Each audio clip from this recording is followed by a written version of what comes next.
Hi, my name's Dina Stahlheber. I'm the executive director of the Center for the Arts, and I'm here with lens artist Susan Sidebottom, who is just a really fantastic, amazing individual, let alone talented and gifted artist. She's a visual storyteller. She's incredibly socially engaged, empathetic, and really has a wonderful perspective on the different mediums she uses, and comes from New York City as well as lives locally. So it is very, very special and my honor to introduce you to Susan Sidebottom. So Susan, thank you for being here. Thank you so much, Dina, and what a beautiful introduction. And I'm just happy to talk with you this morning and share some of my thoughts about the upcoming exhibit and the wonderful collaboration that we have. Yes. So what Susan's referring to is this exciting opportunity that our community gets to participate in because of Susan's generosity on her exhibit called As If Nothing Was Wrong. And so it is an absolutely beautiful photographic journey of a very sensitive and challenging topic for all of us, Susan. It's around Alzheimer's dementia, and so I really think it's special for us to be able to have a community just dialogue about this, but I also think it's so very personal, and it's something that I'm really impressed that you're willing to share with us as a community. So thank you. What really brought that about for you? What made you feel like I need to share this with others? Yeah, I mean, I think with a lot of artists, we make work that is the most personal to us, and I do believe it makes it the most meaningful, right? And so as I'm making the work, it's so personal that it is actually universal. And when I talk to people about my experiences, either they have had personal experiences themselves, dealing directly with a loved one with Alzheimer's or dementia, or they know other people, or they know caregivers, or they may be experiencing it, themselves. And I feel like it's a subject matter that needs to be talked about and not just ignored or looked past, and because it's going to affect all of us at one point or another. And though there are, definitely a lot of science and research happening with the subject, it's scary, and people don't really want to talk about scary subject matters. But I'm trying to present the work in a way that shows the beauty of love and care versus the scary side of it. Yes, I am impressed. The anyone who sees your exhibit, and you can get kind of a sneak peek on your website, which we also refer to on centerfortheartsnh.org. But it is, when you see it in person, I think it's going to be incredibly just an experience, really, because art online or art in a photo is never the same when you see it in person. But even as you see your collection, it just anyone who's been through it or it's some kind of alignment with it, I think, myself included, when I saw it, I just evoked so much emotion and just memory. And I feel like you really honored your mother in this in so many ways, yet captured so many different parts of the experience. There's a lot of sorrow, there's a lot of sadness, concern, love, I mean, memories. So tell us a little bit about what you were trying to evoke or share with others. Well, first of all of the emotions that you mentioned are the emotions that I want to evoke from a viewer. Um, and it's how I was thinking about it when I was making the work. I made a very conscious decision not to put images of my mother in the work. And I made that decision because she was really private, very introverted. She didn't really like to have her photograph taken. It wasn't until she had dementia that she became less inhibited. And so I have a ton of photographs of her, but it's been a year now that I've made this work, and as I think about it, especially now, I'll have these photographs of my mother pop up on my phone. I actually choose not to look at them because I don't want to remember her when she was sick, when she wasn't herself.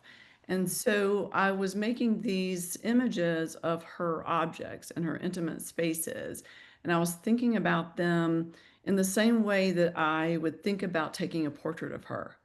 What is the kind of emotion I want to put into the image that is the same emotion I would put into a portrait of someone that I'm taking. And so I was bringing all of that emotion into this work and into these pieces and thinking about it in that way.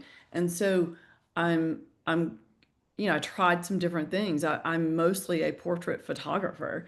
And so to have this whole entire body of work that is without portraiture for the most part was a really new thing for me.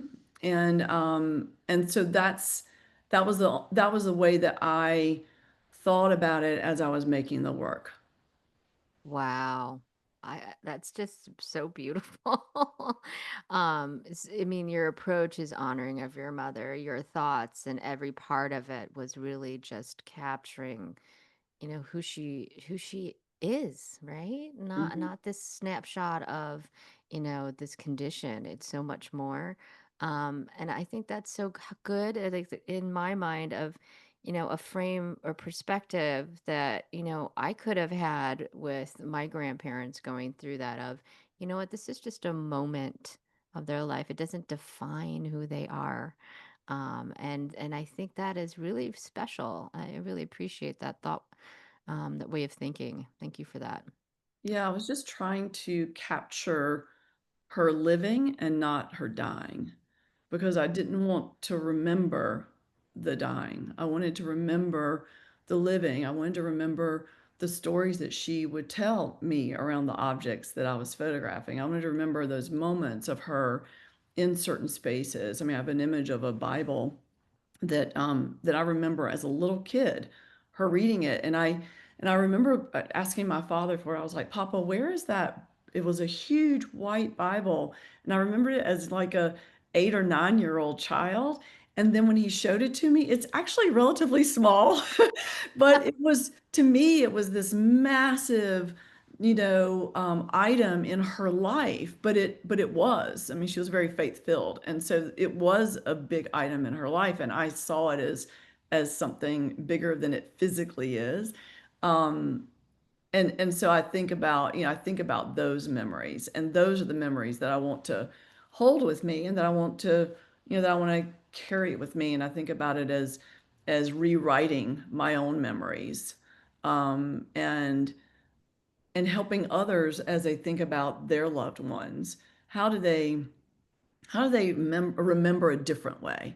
Is there a way they can rewrite a painful memory so that it becomes a joyful one? I think that's so important, and I think that's part of what we hope our, visitors and those who will join us on August 18th really come away with is a, not something that's, brings too much despair, any despair, any discomfort, but really, hope and inspiration and a new perspective. Which I really think is, something very special that the arts can do, is not only open this dialogue, but give us a unique and new perspective on something that, maybe we've seen, like our landscape every day. It's beautiful, but someone, takes a different angle with different lighting, and we say, "What? Is that same place? Wait, I didn't think of it that way." And so, I feel like that's what you're doing in such a large way on such a big topic for our whole culture right now that I think is really outstanding. I really appreciate you doing this for the community and for really so many people. Now you've done this, or shared your exhibit for some time and had discussions on it. What would you say are the is some of the thoughts or feedback or things that you think are important that are that you've picked up having shared this now with the community in different places?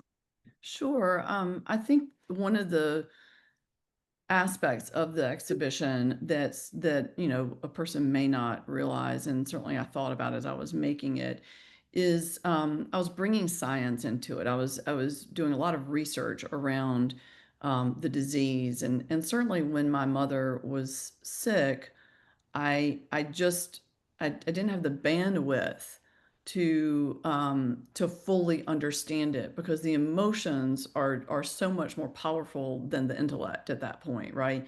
And so as I was making work and I was really researching and thinking about it in a different way and in a deeper way, in a scientific way, I learned a lot of things about Alzheimer's dementia that I didn't know before. So I didn't realize that that people who have Alzheimer's or dementia have a very difficult time navigating in white environments. Their depth perception changes. And so they, um, when I read this, I just couldn't believe it. I'm like, well, all of these assisted living places are very sterile. They're very white. And it's an incredibly Wow. challenging environment for someone with dementia because don't have the depth perception that we do. It made a lot of sense to me too, and thinking about my mom and why when we were in a car and she was in the front seat of the car, she always felt like my dad was going to run into the person in front of us, and he had plenty of space. There was no danger of that. Um, so I thought that was really interesting. And then the other thing is that the last color a person sees is green. And so the brain changes as the disease progresses. And so the stronger colors like red and blue will merge into a purple color. Mm. But the last color they are left with and seeing is green. And so I started to think about that and incorporate it into making the work. I made collages with white on white, manipulating my own images. They're all collages by hand. And I just wanted to help the viewer be in that confused and relatable state so that they could look at the image and not really know what they're looking at, but then figure it out. And it does feel a bit surreal. But that is an experience that someone with Alzheimer's dementia would have. So, so I was doing that was a little different for me as well as just trying different techniques to to express the subject matter and also educate as well. So because I wish I had known some of this. Like green is my favorite color. I would have worn green every single time I saw my mother, but I had no idea that was happening to her. So I just tried to embody that and think about it and just want other people to realize that as well. Wow. It makes so much sense that you say that, but I never would have guessed that if someone Mhm. didn't tell me. I didn't realize that either. That's fascinating. Because it's so much affects the mind. So it makes sense that it would, our eyes and our mind are so connected, to be able, it would change our actual view. Right, Wow. right. Oh my gosh. Well, are there other things that you think are important for people to take away from this exhibit? Yeah, I mean, I think for me, it is about the community engagement. The type of work I make, whether it's this work or I do a lot of work with food insecurities, affordable housing. I'm going to be working on something in Germany on climate change in the next month that I'm excited about. I all of the work that I do with my photography is around social concerns and I'm very interested in people and their circumstances and expressing that just so that we're more connected with each other.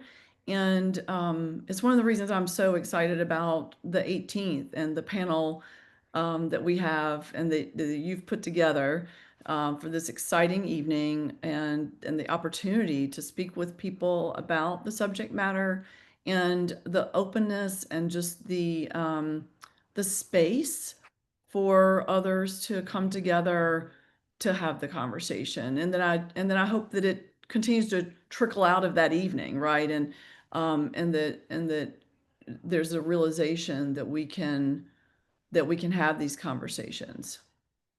Agree. I think that's so important. First we'll be able to start, have this dialogue, which is great. And I think, exhibit itself, hopefully brings some light not only to the topic, but to me, it's very comforting that someone gets it, right? So if you've been through it, sometimes it feels so overwhelming because it usually happens to a lot of individuals who's are often squashed, right? Their parents are at the aging, they still have children, they're in the middle, they're doing their own lives, they're trying to do so many things, and this happens, and so it's overwhelming because it's your parents and you love them, but your life is busy and crazy. And so sometimes it's easy to feel like you're alone because it's a hard season and you're so busy. You don't have time necessarily to even reach out if you wanted to in some cases. So to have this, I think is so special to know that you really understand and that there's other people who understand and that, anyone going through this is not alone in the journey, that we have a wonderful community in that.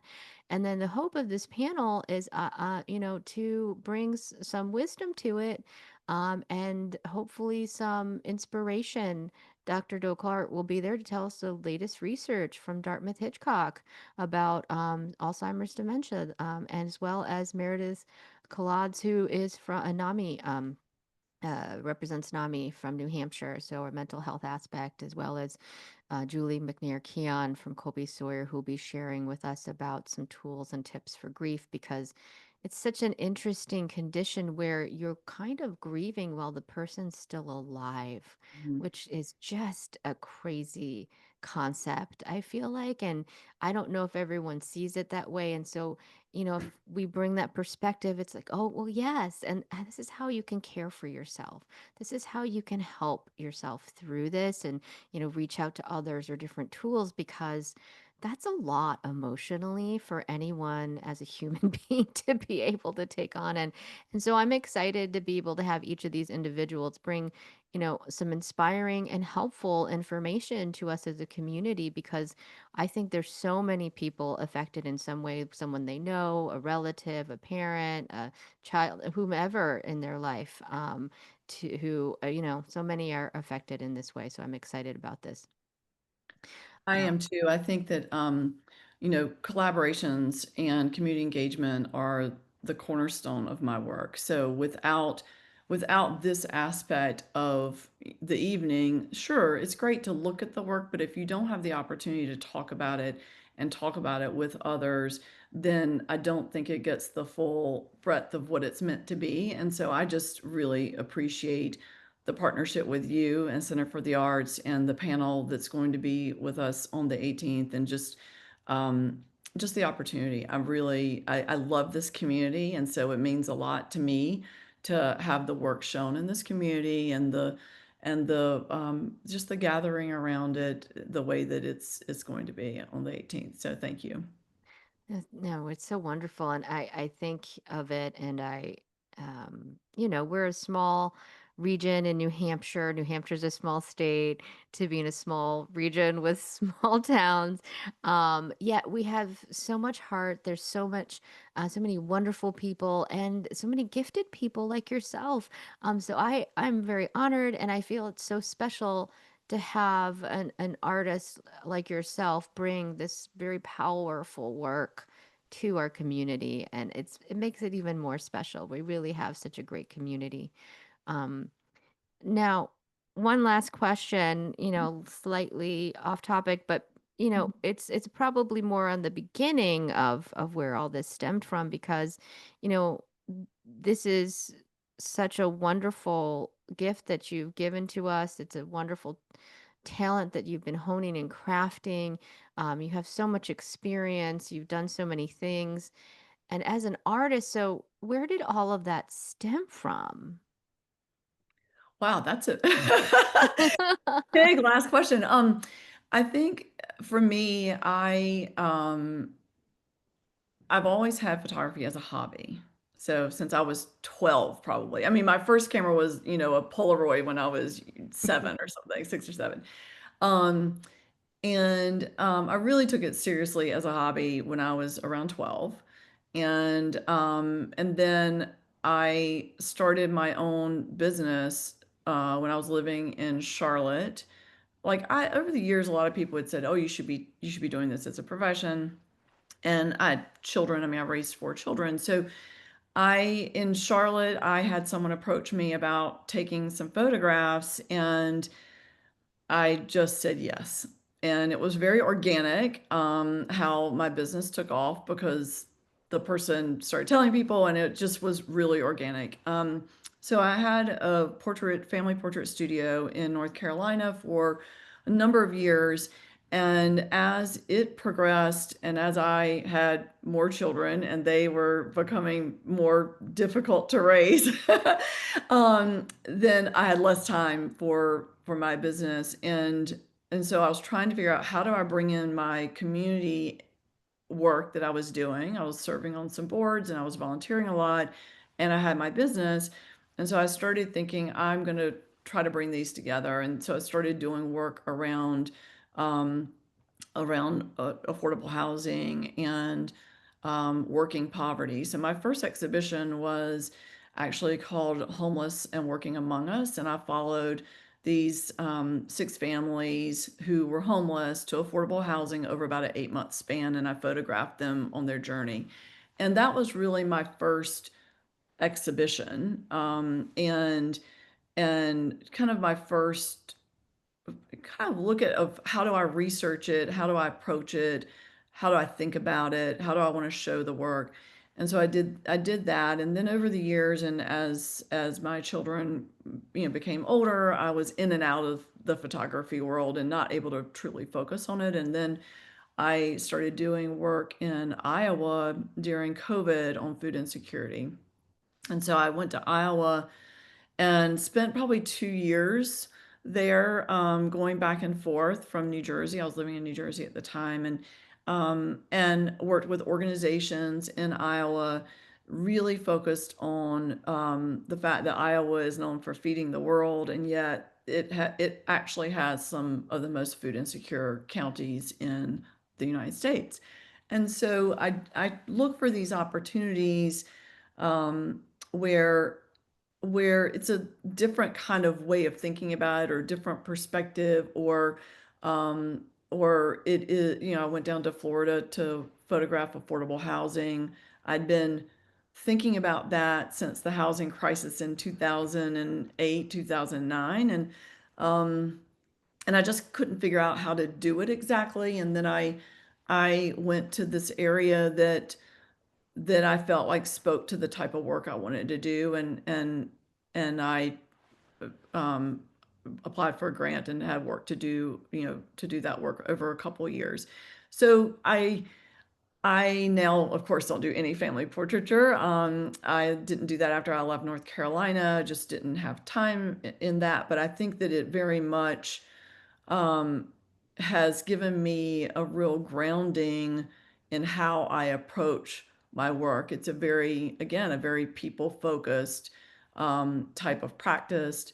I think of my way of working as the art of visiting. I like to be very present with the people I photograph. I like to spend a lot of time with them. I don't just pop in and out, and get my photograph and run.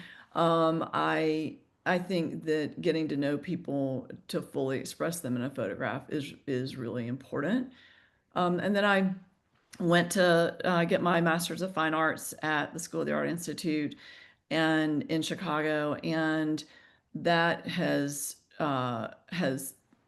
dramatically changed the way I think about working, and that it just has given me I guess a base for the historical references of photography, and what have other people done in the areas that I'm interested in? How do I think about my own work compared to to what others do, and what do I take away from that, and how do I make it my own? And so I think that that's it's opened my eyes up to being very open and very creative in my approaches, and just generally a broader way of thinking about my work.